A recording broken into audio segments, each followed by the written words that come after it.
Doctor Mossadegh Malik साहब, जितनी सियासी जमातों में तोड़ फोड़ है, नून लीग ने और पीपल्स पार्टी ने एक दफ़ा इसका मज़ा 90 में चख लिया हुआ है। एक दफ़ा आपकी जमात के 18 या 19 अरकान रह गए थे कौमी असम्बली में, एक दफ़ा पीपल्स पार्टी के इतने रह गए थे। अभी PTI के साथ जो कुछ हो रहा है, ये शायद बहुत से लोगों के लिए नई खबर होगी, आप लोगों ने एक दफ़ा भुगती हुई है। ये क्या सबब बनता है कि जमातों के ऊपर ये दिन आ जाता है? पूरी काफ लीग नून लीग के अंदर से निकली थी, मतलब अभी मोस्ट रिसेंट एग्जांपल उसकी दे सकते हैं हम। मेरे ख्याल में आप अगर मोर रिसेंटली देख लें, इसके बावजूद के हेरोइन डाल के राना सनाउल्लाह को जिसकी सज़ा मौत है, पता नहीं 15-20 किलो हेरोइन डाल के और उनको मौत की काल कोठरी में रखा और साल से ऊपर रखा। और आप ख्वाजा साद रफ़ीक को देख लें,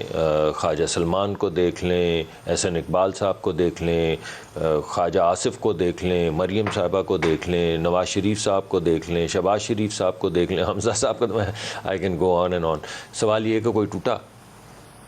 तो बात यह है, मेरे ख्याल में पार्टी अपने इर्तिका के साथ साथ चलती है। एक वक्त था जब टूट गई, आपकी बिल्कुल एनालिसिस ठीक है, और एक वो वक्त आया कि इन तमाम सख्तियों के बावजूद कैद के बावजूद, वो टेलीविज़न पे रोज़ नए कागज़ आहिस्ता आहिस्ता चलाने के बावजूद कोई नहीं तोड़ सके, एक शख्स भी नहीं तोड़ सके।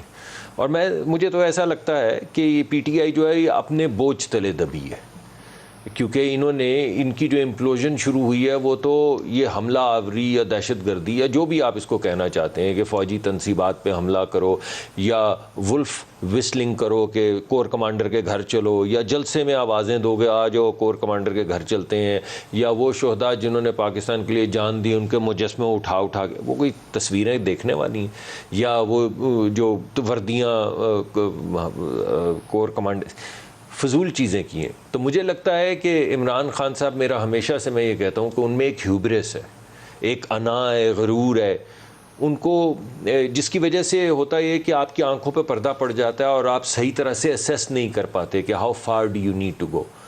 और मुझे लगता है कि he overplayed his hand और ख़ुद ही अपने बोझ तले जो है वो अब मदफून हो रहे हैं। और ये जो पार्टी टूट रही है उसकी वजह ये है कि उनकी जो अना है, उनकी जो एरोगेंस है, उनके जो फ़ैसले हैं, उन तमाम फ़ैसलों का बोझ पार्टी नहीं उठाना चाहती, पार्टी के इलेक्टेबल्स नहीं उठाना चाहते।